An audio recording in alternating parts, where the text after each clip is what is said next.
하나님 말씀은 구약성경 잠언 29장 5절에서 7절까지입니다.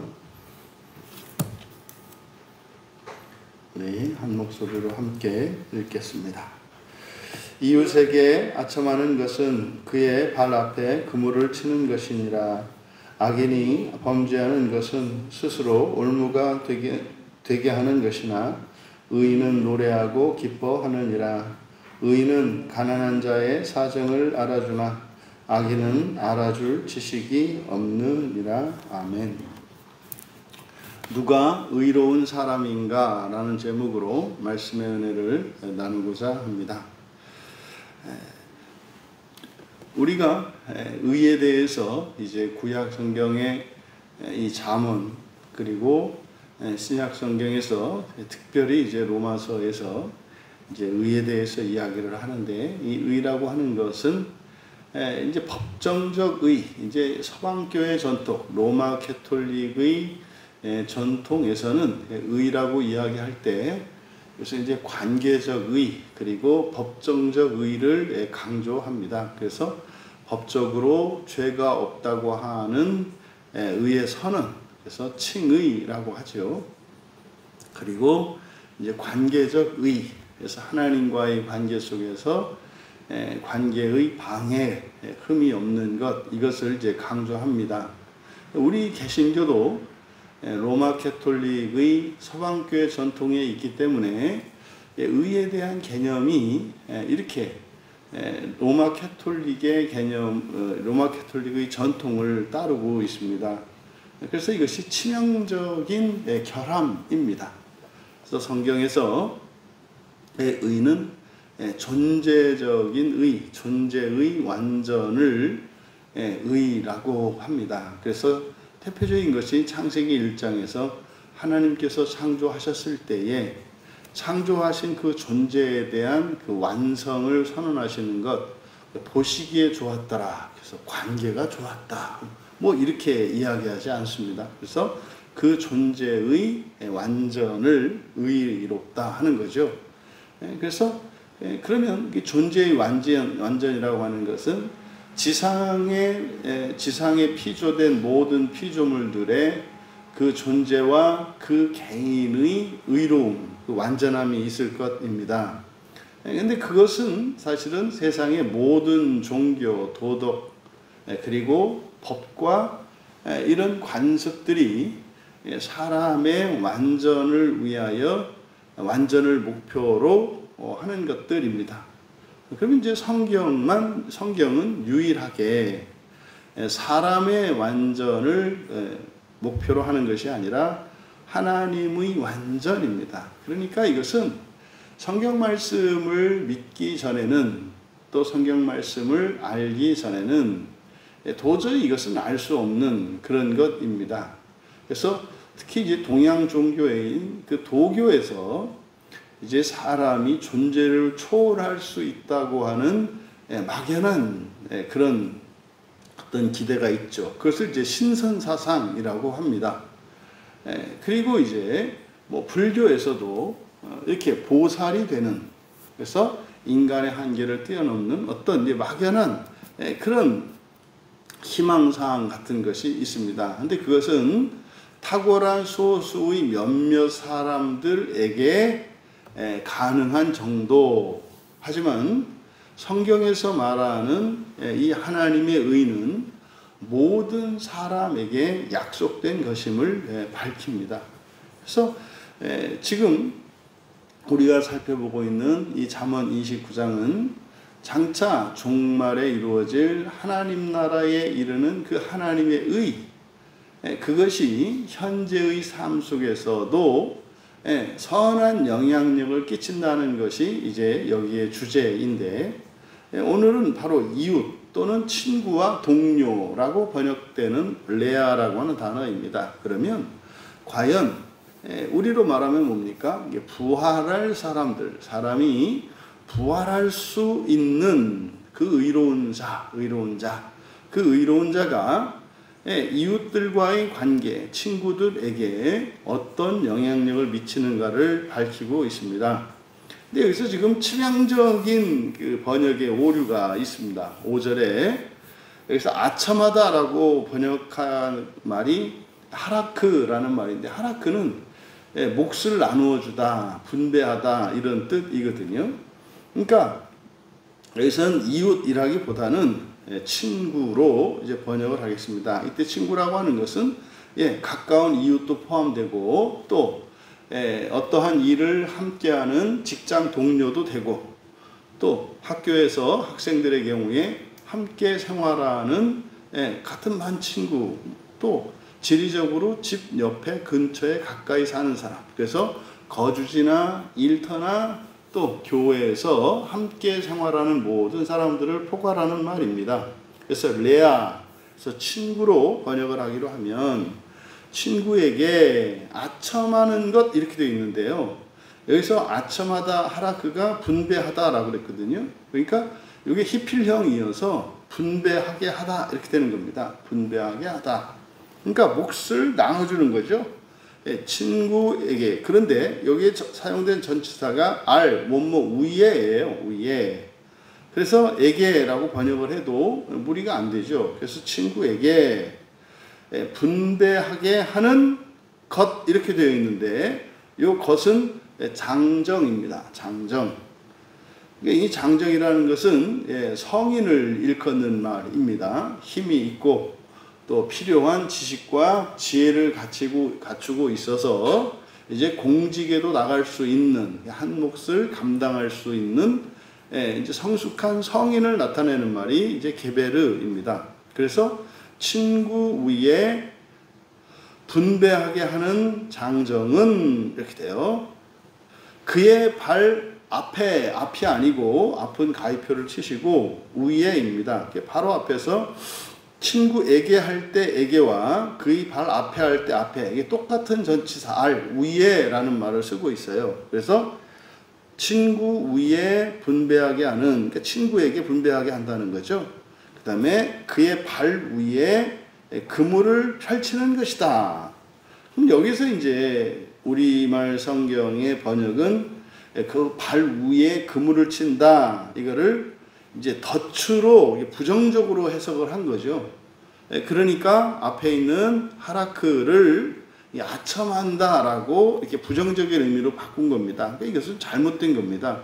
그래서 지금 우리말의 번역은 친구에게 분배하게 하는 장정은 덫이 될 수 있다. 이제 그물이 의미하는 게 덫이니까 덫이 될, 그 해가 될 수도 있다라고 하는 이런 해석을 이제 이 번역으로 나타낸 거죠. 그러니까 이것은 해석의 문제이기 때문에 번역을 이렇게 하는 것은 무리가 있다.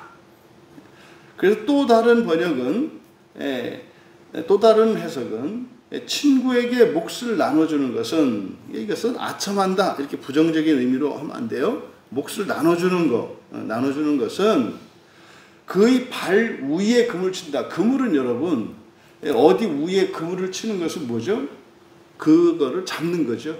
물고기를 잡을 때 물고기 위에다 그물을 치고요.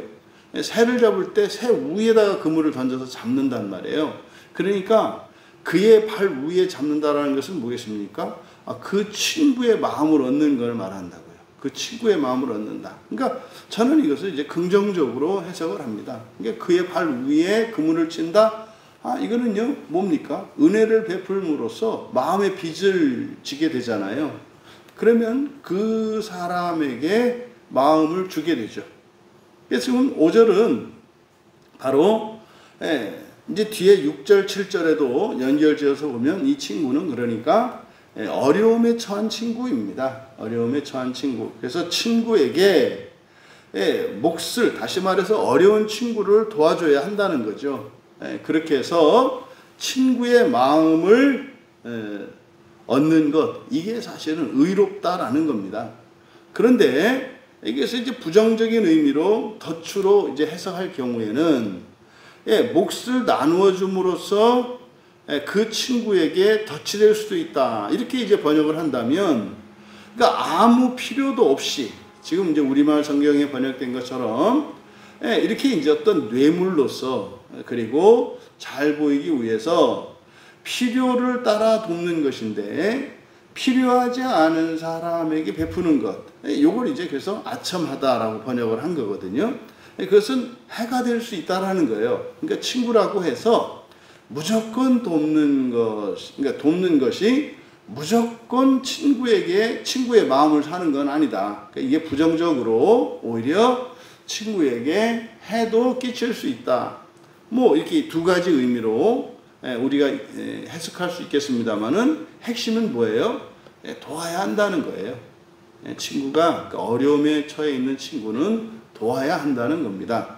만약에 그렇지 않으면 이것이 오히려 해가 될 수도 있겠습니다만 초점은 뭡니까? 돕는 데 있습니다. 그래서 의로운 사람, 다시 말해 첫째 부활에 참여할 사람들은 뭐 한다는 겁니까? 주변에 어려운 사람들을 도와요. 그런데 여기서 그냥 무조건 의무적으로 도와야 된다라고 하지 않고 게베르라고 했다고요. 게베르는 장적이니까 도울 수 있는 힘과 능력을 갖춘 사람을 말합니다. 그러니까 이런 힘과 능력을 갖춘 상태에서는 도와야 되는 거죠. 힘이 있을 때 주변에 어려운 사람이 있다면 도와야 한다는 거죠. 그러니까 이것은 무조건 그래야 된다. 그렇게 말하지 않습니다. 6절에 악인이 범죄하는 것은 스스로 올무가 되게 하는 것이나 의인은 노래하고 기뻐하느니라. 여기서 이제 올무는 5절에 나오는 그물과 비슷한 의미로 쓰일 수가 있어요. 이 올무는 함정이죠. 그래서 악인이 범죄하는 것은 여기서 악인이 범죄하는 것 이렇게 됐습니다만은 범죄하는 것 이렇게 했지만 여기서 남자입니다. 악인 할 때 악한 남자 이슈예요. 악한 신자죠. 그러니까 악한 신자, 악한 신자의 범죄 안에 이렇게 됩니다. 그래서는 범죄하는 것은 이렇게 되어 있습니다만은 악한 남자의 범죄 안에 함정이 있고 악한 신자의 범죄 안에 함정이 있고 그리고 의로운 자는 노래하고 기뻐한다. 5절과 연관지어서 6절을 해석해 보면 여기서 악한 신자는 누구겠습니까? 어려움에 처해 있는 친구를 돕지 않는 사람이죠. 그러면 이렇게 겉으로 보아서나 인간적으로 보았을 때 돕지 않으니까 더 편하고 이익이 될 것 같지 않습니까? 그런데 성경은 함정이 있다 그래요. 함정이 있고 의로운 자는 여기서 누구겠습니까? 어려운 친구를 도운 사람이겠죠. 돕는 신자를 말하겠죠. 의로운 자를 돕는 신자는 노래하고 기뻐한다.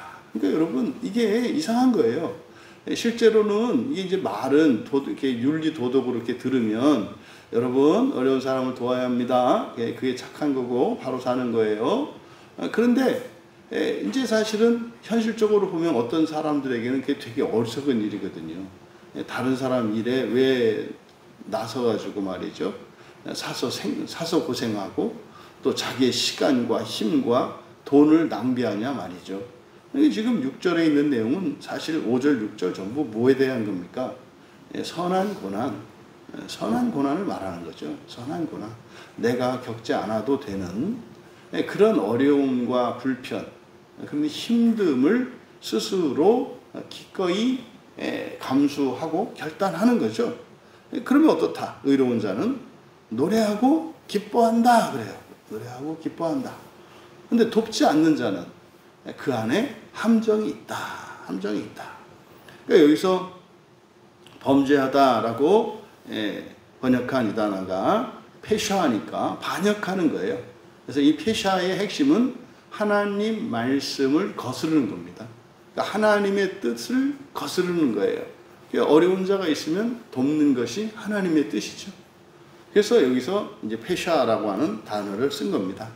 그리고 7절에 의로운 자는 의인은 가난한 자의 사정을 알아주나 악인은 알아줄 지식이 없는다. 여기서 이제 의로운 자와 이제 범죄한 자, 이때는 라샤 사악한 자, 또 범죄한 자입니다. 그래서 의로운 자는 도운 사람이겠고요. 범죄한 자는 외면한 사람이겠죠. 그래서 의로운 자는 의인은 가난한 자의 사정을 알아주나 이렇게 됐습니다만 그것이 아니라 의로운 자가 이제 목적어입니다. 의로운 자를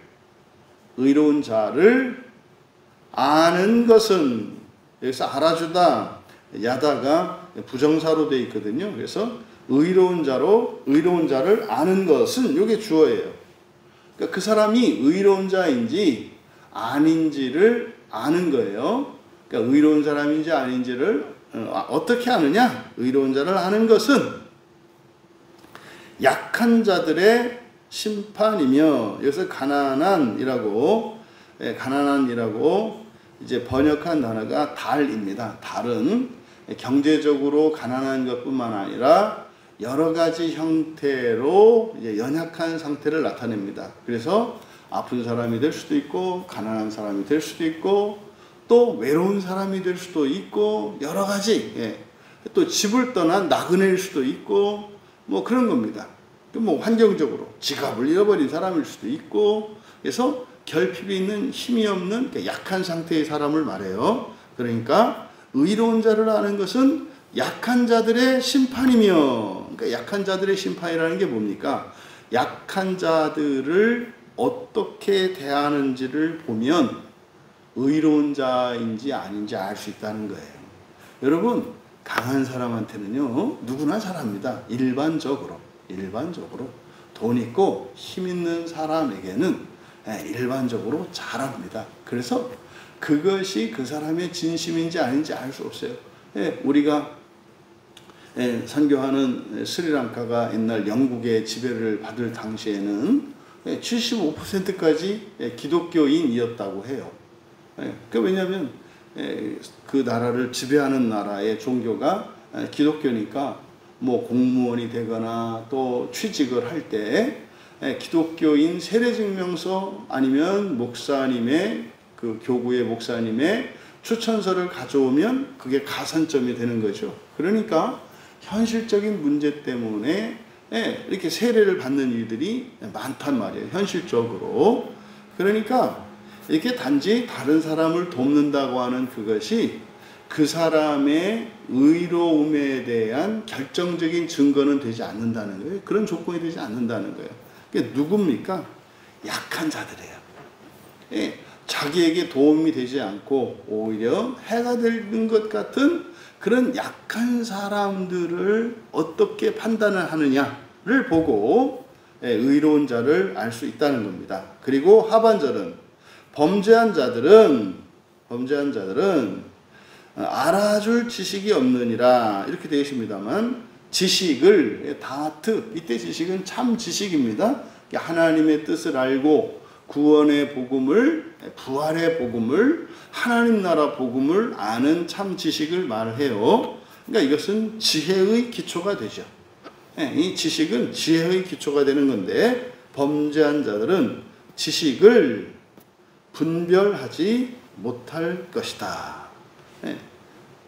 범죄한 자들은 지식을 분별하지 못할 것이다. 그러니까요, 이 사람들은 그 약한 사람들을 도와주어야 한다는 지식을, 그것을 분별하지 못한다, 알지 못한다는 거예요. 그러면요, 그 사람들 어떻게 합니까? 약한 자들을 악하다고 정죄하고 비웃는 자죠. 이런 사람들은 어떻다? 지식을 분별하지 못할 것이다. 지식은 복음이고 하나님 나라와 부활에 대한 복음이거든요. 그걸 분별하지 못해요. 그러니까 분별하지 못하니까 알아들을 수 없죠. 여러분, 성경을 말입니다. 이렇게 하나님의 뜻을 따라서만 성경이 보입니다. 그러니까 하나님의 뜻을 거스르는 사람들은, 그러니까 하나님의 선하신 뜻에 동조하지 않는 사람들은 성경을 다르게 봅니다. 그러니까요, 성경을 가지고 온갖 악한 사람들이 나오지 않습니까? 왜 그럴까요? 성경이라고 하는 것은 어떤 마음으로 보느냐에 따라서 달라지기 때문입니다. 그걸 우리가 이미 거짓 감정을 생활화하고 있기 때문에 너무나 잘 알죠. 내가 이렇게 호의적으로 보는 사람, 또 내 마음이 호의적인 상태와 정반대인 경우는 동일한 말과 행동과 사건이 전혀 다르게 느껴지죠. 뭐 그런 겁니다. 그래서 하나님의 말씀도 이렇게 의로운 자라야 이 성경에서 복음을 발견할 수 있다는 거예요. 그런데 사악한 자들은 볼 수 없다. 그러니까 기독교 교회가 세속화되어지고 이렇게 육체화되어지고 물질화되어지면 일반 그 사람들보다 더 악하고 더 이기적인 그리고 더 불량한 사람들도 나올 수 있다는 사실입니다. 성경은요, 우리에게 바로 구원의 길을 주는 가능성의 책입니다. 근데 여러분, 이 가능성이라고 하는 것은 잘 될 수도 있습니다만 그것 때문에 어떻게 할 수 있다? 더 망할 수도 있다. 성경은 종말론적으로는 모두에게 좋겠습니다만 현재를 살아가는 우리들에게는 이 성경을 어떻게 해석하느냐에 따라서 그것이 이렇게 신적, 종교적 정당성을 얻게 되면 광신주의에 빠지게 되거든요. 그러니까 이렇게 극단적인 신앙생활을 하는 사람들을 보세요. 뭐 물불 안 가리고 가족이고 뭐고 기존의 어떤 도덕과 관습이나 법을 어기고 막 가는 광신주의자들. 이분들이 다 성경을 따라서 한다고 나오는 사람들이거든요. 그러니까 여러분, 정말로 우리들이 모든 것 가운데서 지킬 만한 것이 마음이라는 것이 우리의 마음을 지키지 않으면 성경으로 오히려 더 극단적인 악인을 양산하는 그런 모양이 된다. 그래서 뭐니 해도 하나님 나라의 최고의 가치관 그리고 그리스도인들이 가장 우선시해야 되는 게 뭐다? 사랑과 연합이다. 사랑과 연합이다. 이것은 절대적으로 우리가 생각해야 합니다. 여러분, 결국 의로운 자는 누굽니까? 여기서 말씀하고 있는 29장의 잠언 29장의 핵심이겠습니다만, 이 의로운 자는 종교적인 사람이거나 또 이렇게 고매한 인격을 가진 그런 사람이 아니라 행위를 보고 알 수 있다는 거예요. 행위를 보고. 그런데 그 행위가 어떻게 된다? 진심으로 마음에서 우러나는 것이어야 한다. 그래서 마음과 일치하는 그 행동이 여기에서는 바로 뭡니까? 주변에 있는 친구나 동료들의 어려움에 참여하는 거예요. 이것이 지혜요. 이것이 의로움이라는 거예요. 이게 무슨 말입니까? 선한 고난의 결단이에요. 예? 어저께 우리 반가운 소식이 있었잖아요. 예? 우리 주영이 할렐루야. 매물도 이제 뭐 말해 선교는 가는데 말이죠. 우리 그 20대 푸르른 우리 청년이 말이에요. 그 암에 걸려서 뭐 이렇게 뭐 이제 우리들이 다 아픔을 갖고 정말 제가 진짜 이 살아생전에 교회를 보고 싶은 게 진짜 소원이었고 그 교회를 개척할 때 제가 교회를 본 적이 없는데 어떻게 개척해요 하나님. 그래서 교회 보러 저 캐나다 갈래요. 그랬더니 캐나다에서 너 개척할 거냐? 교회는 아이를 낳아서 키우는 것과 같단다. 보고 그러면은 훌륭한 아이를 보면 뭐 네가 그 아이처럼 똑같은 애를 낳아서 기를 수 있다는 얘기냐? 그 천만의 아이라는 거 우리가 자식을 키워봐서 그러잖아요. 그런 게 아니죠. 그러니까 뭐예요? 이런저런 시행착오, 걱정, 염려를 주님께 맡기고 정말로 네가 그런 교회를 보고 싶다면 교회를 세워가면 되지 않냐. 이게 이제 개척하게 된 마지막 최종적인 하나님의 답이었죠.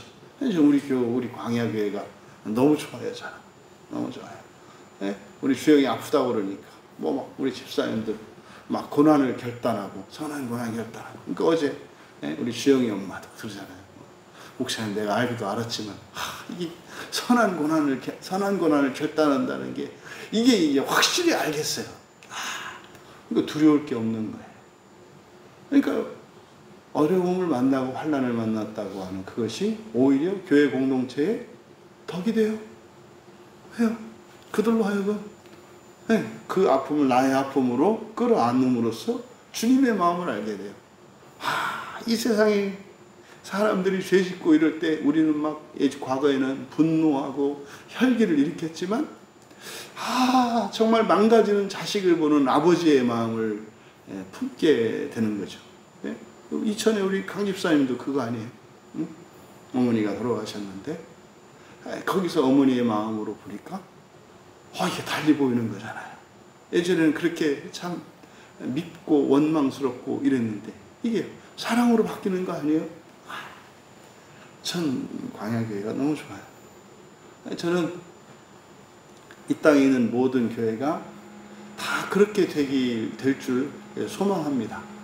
그렇게 다 될 수 있죠. 우리가 별다른 거 있습니까? 성경 하나 보고 이렇게 가는 거 아니겠습니까? 그러면 되는 거죠. 그렇게 하니까 참으로 하나님이 하시더라. 여러분, 바로 지금 여기 오늘 읽은 5절에서 7절의 이 말씀의 핵심은 바로 그겁니다. 의로운 자라고 하는 것은 말이다. 도울 수 있는 사람이 되는 게베르, 장정이 돼서 주변에 있는 이들을 도울 수 있는 거다. 그래서 의로운 자는 하나님이 장정되게 하시고 그 다음에 장정되었을 때 바로 돕는 그것이 뭐예요? 의로운 자의 증거라는 거예요. 그것이 하나님의 마음과 같은 마음을 품어서 나오는 거죠. 그럼 이제 반대로 친구의 어려움을 모른 채 하면 그것이 뭐다? 스스로 함정에 빠진대요. 이때 함정은 우리는 종말론적으로 보는 거죠. 그렇게 하면 망한다? 안 망해요. 안 도와주고 나밖에 모르고 그렇게 살면 부자 되고 그러더라고요.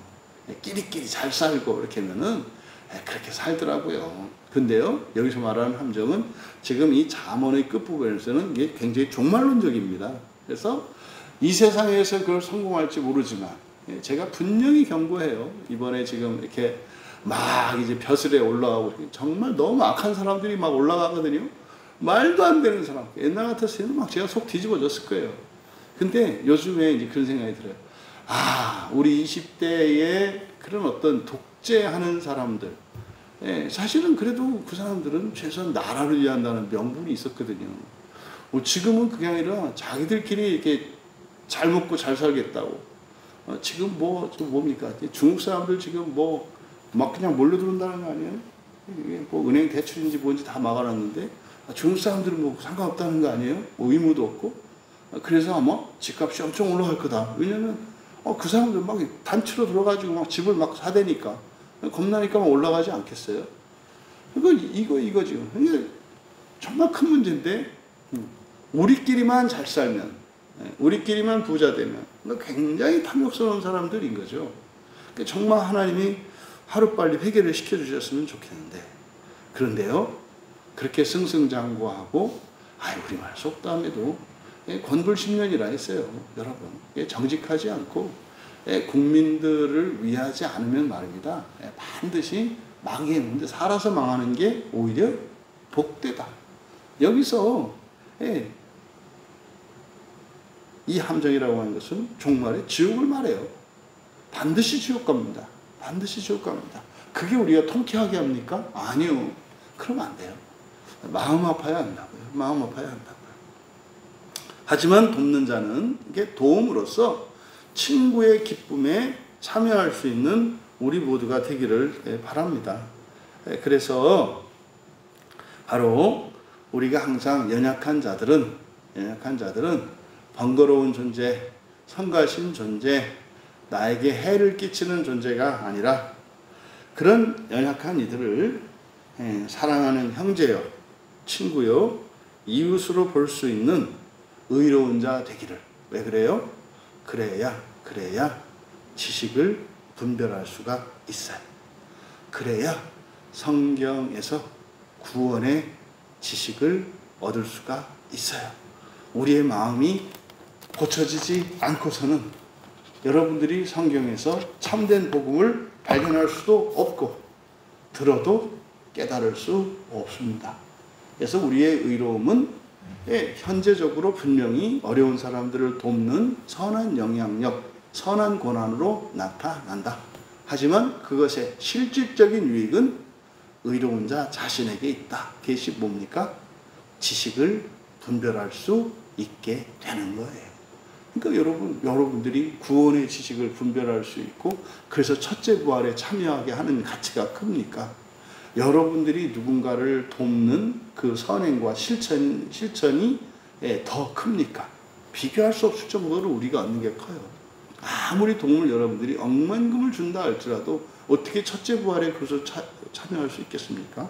여러분, 의로운 사람은 그래서 뭡니까? 나 자신을 최고로 위하는 사람이에요.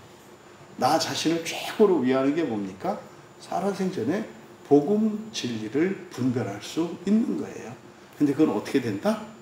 우리의 마음이 주님의 마음을 품을 때라야 이 성경을 통해서 확실하고 그리고 최고 영광스러운 첫째 부활의 그 길을 볼 수 있고 들을 수 있고 깨달을 수 있다는 거예요.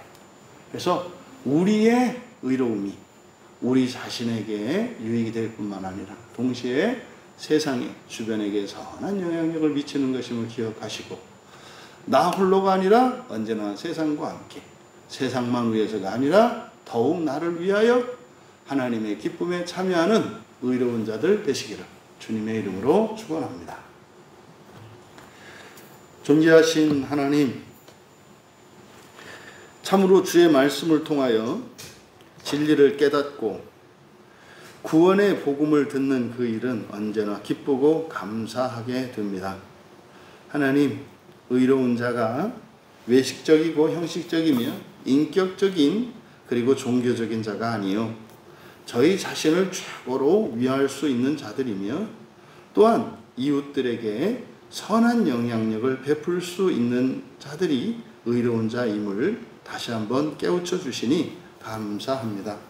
의롭게 되는 그것이 목적이 아니라 의로운 자 되어 성경을 통해 참 지식을 분별할 수 있게 되어 이 세상을 살면서 첫째 부활을 위하여 살게 되는 것이 의로움의 가장 큰 유익인 것을 믿으며 감사합니다.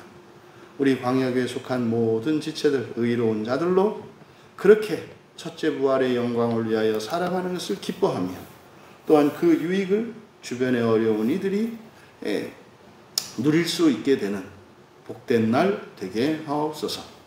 감사하며 예수님의 이름으로 기도하옵나이다.